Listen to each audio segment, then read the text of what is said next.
Welcome to my show. A guest here. His name is Benjamin Shrader. Mr. Benjamin, how are you doing, sir? Absolutely fantastic. Happy to be here. All right. Thank you so much, Mr. Benjamin. Firstly, you are a brain tumor survivor. Can you please, Yes. Mr. Benjamin, discuss more about yourself and how you are doing currently now, Mr. Benjamin? Yes, myself, I had a golf ball sized brain tumor, something called an acoustic neuroma in my right ear canal and growing underneath my brain, pushing up against my brain stem. It was 3 years ago that I had it out, and then afterwards I had the gamma knife procedure, where I tell you, it was like a horror movie. They put me in a vice and they literally drilled it to my skull and then put me in a machine and it zapped the tumor. But hey, it worked, and the tumor is dead. I am deaf in the right side of my right ear, which I guess it's a little funny. I run an event production company putting on concerts. So, I guess if the music's really bad, I can just turn that ear to them. So, yes, that's a little bit about the brain tumor, and it was a real shock, as you can imagine. Finding out I'm 26, when I found out, I was 23. Just had a little minor pressure, and literally a 2% hearing loss. 2%, like barely noticeable. But I went in, I got it checked out, and they said, I remember the hospital called me in a panic, and they couldn't get a hold of me. So they called my parents, my emergency contact. And my parents called me and were like, the hospital wants to get a hold of you. And that's never a good sign. And so, yeah, no, I went in, found out I had it, got it out a month later, and definitely a lot to go through. I completely agree with you, Mr. Benjamin. And it will also be a very, very tough moment for you during that time. And I also thank God that you are really doing well today. And I also pray that, such situation won't repeat itself. And I continue to pray that you continue to get well, better in the coming future. And I also like to ask if you've written any book, probably in terms of your experience or probably what you do currently. Have you written any book or are you planning to write any book in the coming future, Mr. Benjamin? I have not written a book yet, but I am planning to write one about dyslexia, actually. Hmm. Sort of um, a book about growing up dyslexic and a little manual almost to help parents of dyslexic children. I have very severe dyslexia myself. I'm in the 1 percentile. So to this day, I read at about a third grade reading level, which can be tough, but with technology and these days, thank God, a good staff that I'm able to curb a lot of that. But hey, that's a very good question. Not quite yet, almost. Yes, almost. We definitely hope it comes out or even have the idea or even interest to do it in the coming future. Thank you so much, Mr. Benjamin. I would like to dive to the point of the Dyslexia, which you explained education. Dyslexia education, a lot of people would like to know how it also connects with the experience you had with your brain tumor when you were 23. I would like to ask, how do you think your experience as a brain tumor survivor shape your perspective on Dyslexia education, Mr. Benjamin? It's funny. I almost would say it's the other way around. Having dyslexia gave me the resilience that I needed to get through the brain tumor, which I know might sound funny, but my entire life, it was tough. I was a real outcast, and I was that weird kid that talked too much and couldn't read. And I was always getting knocked down and had to get up again. And, I was diagnosed in kindergarten real early in life. I was homeschooled up to high school. And I thought going to high school would be the grass is greener on the other side. I thought it would just be glorious. But, it wasn't. It was tough. And those years of having that struggle, that difficulty, and it's an everyday thing where, I've mentioned to people before that it's just crazy. I could put on a concert. There could be 20,000 people in the crowd, and I could pull out the little manifest or the sheet of who's coming up next. And then that day, I might be stressed and I can't tell what it says. I remember grabbing a cameraman and asking him once what was the next person coming up just because I couldn't read it. And that being knocked down from the heights of transcendent joy, when everything's going great, and being knocked down, I guess in some aspect keeps a man humble, but in another aspect, it makes you resilient. And I genuinely believe if I did not have dyslexia, and you might laugh at this a little bit, but I could have turned out to be a jerk. But dyslexia, it is hard, but it makes me who I am, and without it, I wouldn't be who I am. So my education and how the brain tumor played a role in that, it was really all teaching me resilience. You gotta stand back up when you get knocked down. Completely agree. There are some situations that happen to someone in life sometimes. It definitely bring out, it definitely bring out the truth, like someone to rethink life and also not fall into some situations that they could even face in the coming future. I completely agree with you, Mr. Benjamin. And there will also be signs during this dyslexia, most of the time in children. I do not know how your parents possibly figure out that you possibly, have that small issue during that time. But, there will also be signs that, early signs that, parents or educators could try to see that, oh, it seems this child could have some sign, no, could have dyslexia. How do you think parents and educators identify early signs of dyslexia in children, Mr. Benjamin? Yes, it's very, very important to Mm. identify those early signs because the earlier that you get reading therapy, and then occupational therapy, like handwriting therapy, and then sometimes math remediation. So technically, I have dyslexia, dyscalculia, and dysgraphia. I call them the big three, which is just trouble with reading, trouble with math, and trouble with writing. And you have to keep an eye on it. So educators, really the biggest thing is going to be is and parents as well. Does the child have a dislike of reading? Is the child's reading ability advancing significantly slower than other kids? For me, I hated the letter blocks. I didn't want to play with those stupid letter blocks. You know those. You know what I'm talking about. The Yes. wooden with like an A on them. And then my reading was advancing really slowly, but I wasn't showing other signs. I wasn't showing things like all the rest of my education, science, things like that were all advancing at the same rate or faster than other kids, but my reading never got past a certain point.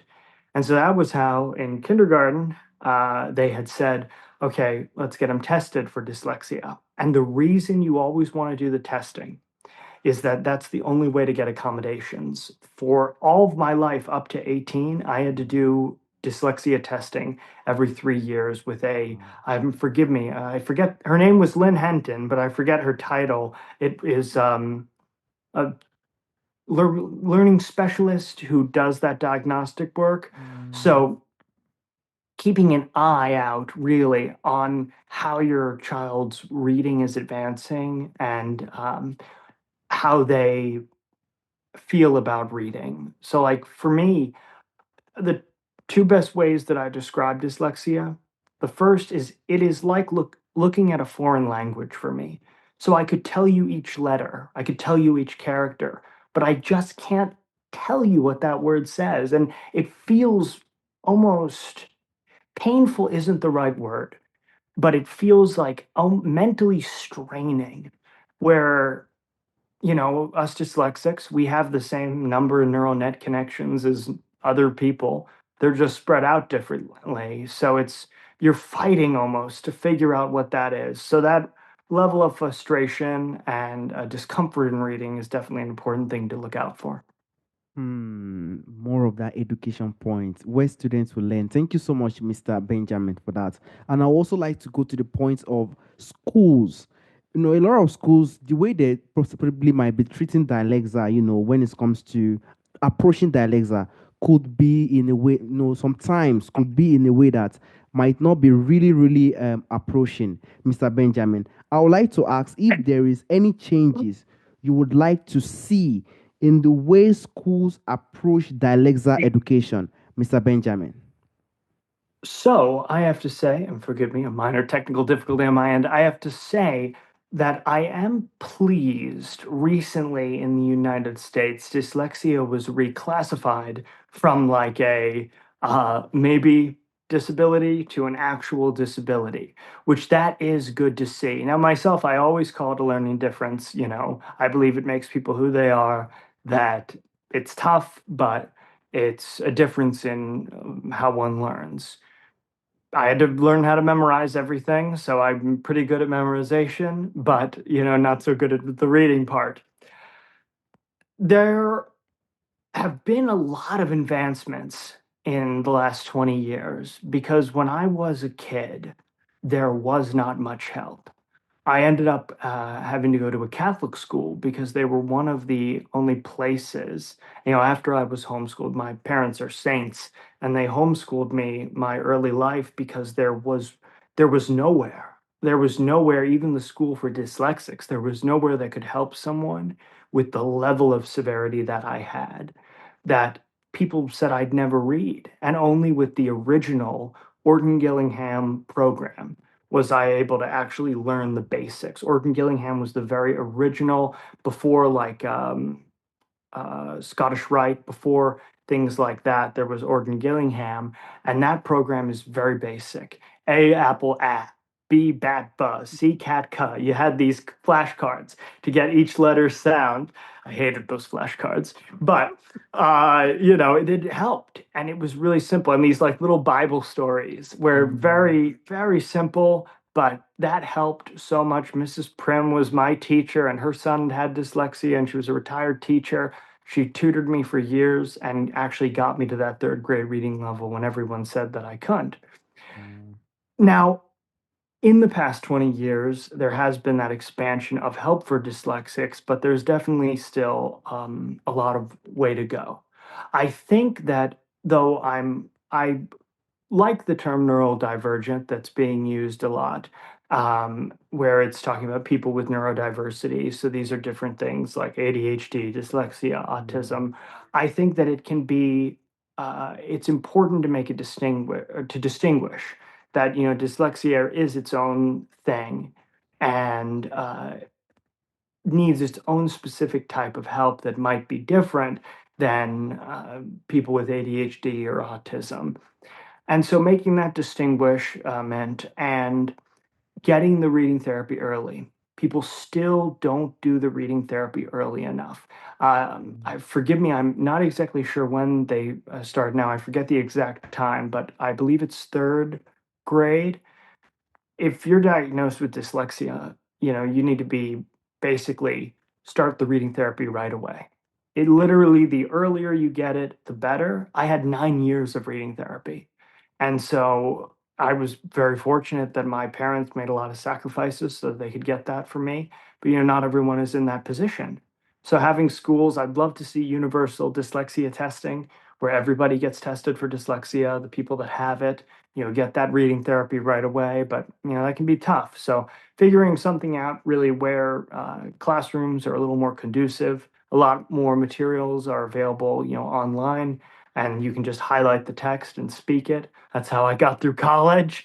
And so getting those tools in place and getting that testing and therapy early are going to be the biggest things.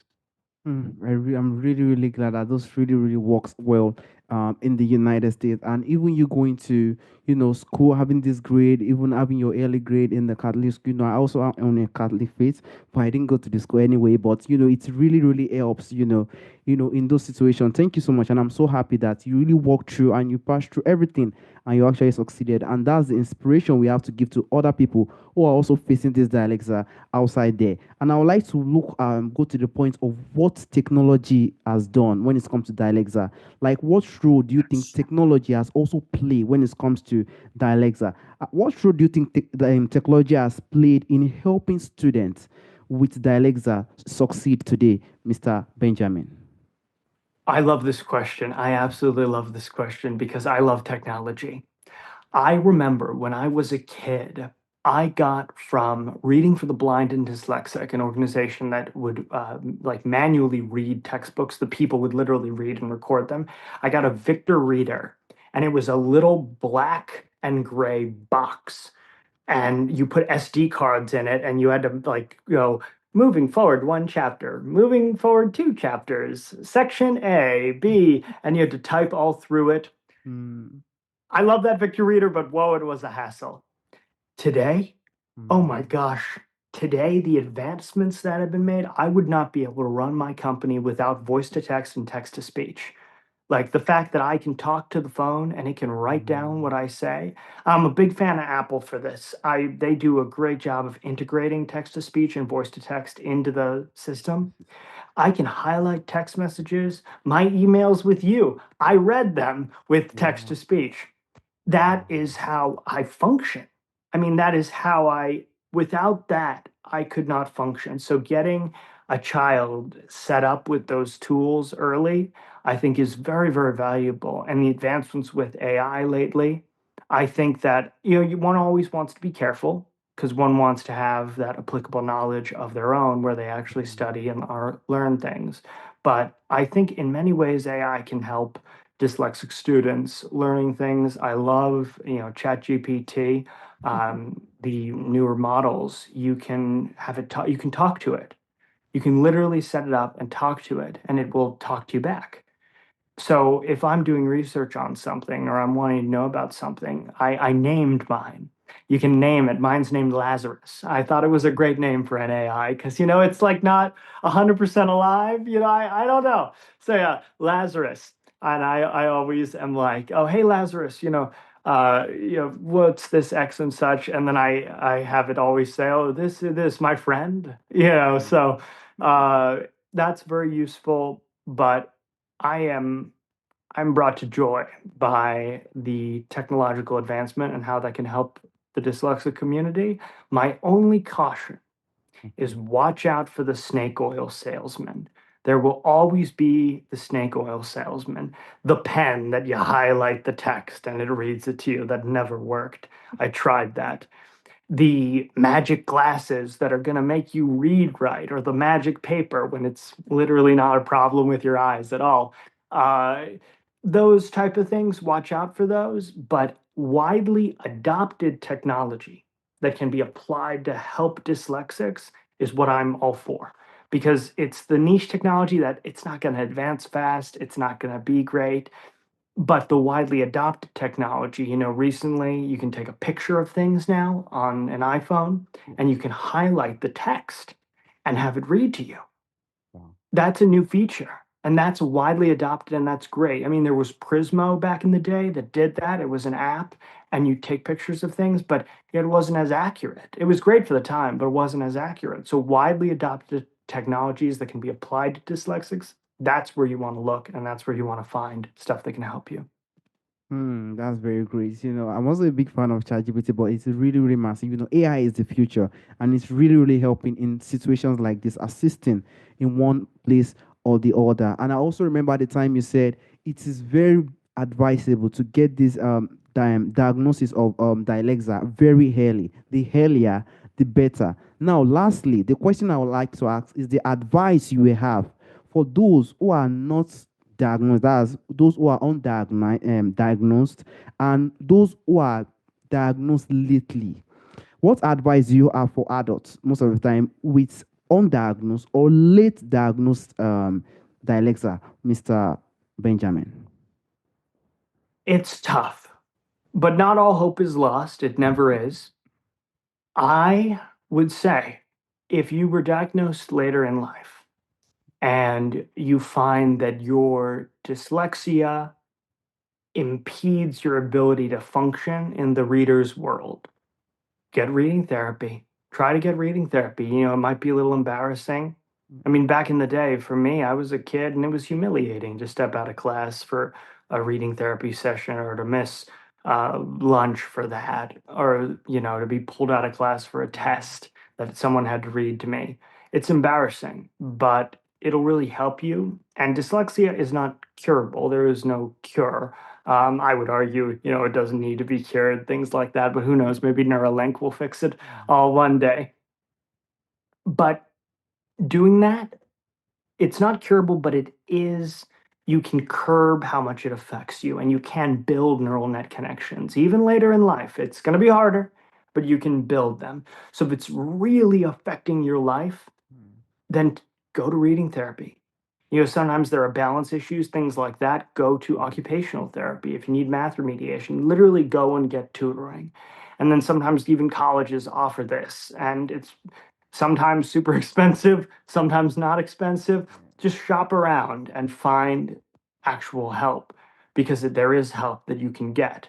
Now, if it's not affecting your life a ton, but it is affecting your life enough that it's annoying, I recommend get simple books for might even be younger ages, but on a topic you find interesting. So, like myself, I love military history.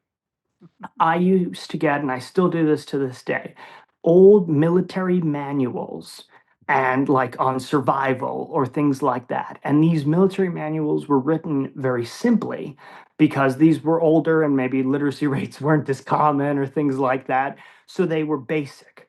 They were basic and easy to read. And I always thought it was nice. Like there was this paratrooper one where it was like, okay, if you find yourself in enemy territory and you don't have anything, the first thing you do is pray. So that that's smart, but definitely a good idea, and what I would do in that situation. So getting those simple books on a topic you like, and then read them. Force yourself. It can be painful. Just try to do 10 minutes a day, and that will genuinely help. Now, if it comes to spelling, I never got spelling. I tried for years, never got it. And on that, I would say don't be embarrassed to embrace technology. If it really is beyond, um, and I hate to say it this way, but if it's beyond what you're capable of, isn't the right way to say it. But if it's beyond what you have the time to invest in to really, really work on, use technology. Technology is not the enemy. Like you said, AI is the future. There is help out there. And so to use a little bit of a crutch is okay. And text to speech, voice to text, cannot recommend it enough. You definitely want to get that. Have something where you can take pictures and have it read to you. Have, even an AI assistant is a great help. But don't give Completely. up. It's going to Yeah. be okay. Exactly, I completely agree. It's not going to be very, very easy. And I also sincerely thank you for the insight. And what really humbled me and really pained me the most is that it doesn't have a cure. We also hope, AI is the future. We also hope we just give AI the information and AI just say, okay, this is how this is how it could be. So we hope it happens in the coming future. We do not know if it will happen, but we hope in the coming future this thing has something that could personally even cure it. It's really, really huge. It would be a very huge market. I would like to also, there's a question I normally ask during the end of the show, Mr. Benjamin. From the forefathers, from our fathers during the historic time who have passed on to the next glory, there are a lot of things that do exist during our forefathers' time that is missing in our time today. If there is anyone or anything you would like to bring back to our time today, Mr. Benjamin, what do you think that thing would be, Mr. Benjamin? You know, this might sound really funny, and this is something that my father really instilled in me, but a sense of honor. Honor is important. It really is. And, if you have honor, you treat those you love, even your opponents, even people you don't like, a little better. And that sense of duty. I joke with my friends that sometimes something bad happens, the whistle blows, and you got to go over the trench. That sense of duty where some things really stink, but they need to be done. That somebody has to do it. That something has to be done. This is I when I was talking about my brain tumor, I was like, something bad had happened, but I had to act. I couldn't just sit around. So having that honor, that discipline, that sense of duty is something my father really instilled in me and is a cultural characteristic I think that a lot of people have lost. And I think that it would do a lot of people good where they can say, no, there is a right way to do things. There is a way to look at another person and look at them with a sense of dignity. I think that that would be really valuable to people today. Honoring is a very, very powerful thing today. When you're honoring something with someone with something, it's a massive and it's very, very it's mean everything to such person, and that is what we need to continue to build and adapt today. It's very, very massive. I want to also sincerely thank you, Mr. Benjamin, for the time, for the opportunity you've given me today. It's mean a lot. Thank you so much, Mr. Benjamin. Thank you so much for your time. It's been a lot of fun. I really enjoyed it. Exactly. Have a wonderful day, Mr. Benjamin. Bye bye. Bye bye.